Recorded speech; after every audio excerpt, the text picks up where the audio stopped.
Nagbabala ang Philippine National Police laban sa paglaganap ng AI-generated content at scripted video sa social media na maaaring magdulot ng maling pananaw laban sa kapulisan at kalituhan sa publiko. Ayon sa PNP, dumarami ang mga content na gumagamit ng artificial intelligence, digital at manipulation, at iba pang editing tools upang lumikha ng mga peking eksena na nagpapakita ng mga umano'y insidente ng pang-aabuso, katiwalian at iba pang irregularidad na iniuugnay sa mga pulis.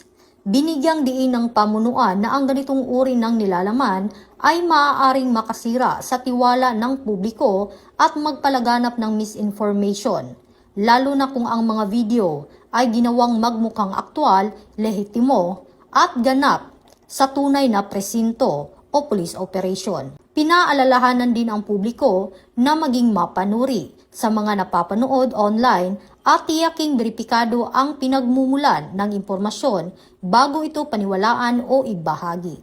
Kasabay nito, pinayuhan ang mga content creator na gamitin ang teknolohiya ng mga pananagutan at iwasan ang paglikha o pagpapakalat ng mga mapanlinlang na material na maaaring makasama sa publiko at sa mga institusyon.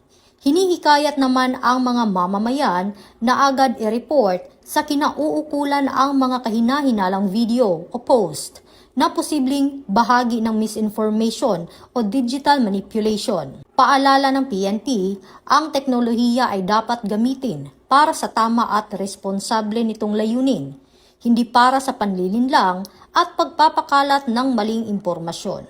Ito ang bagong PNP para sa bagong Pilipinas. Serbisyong mabilis, tapat at nararamdaman.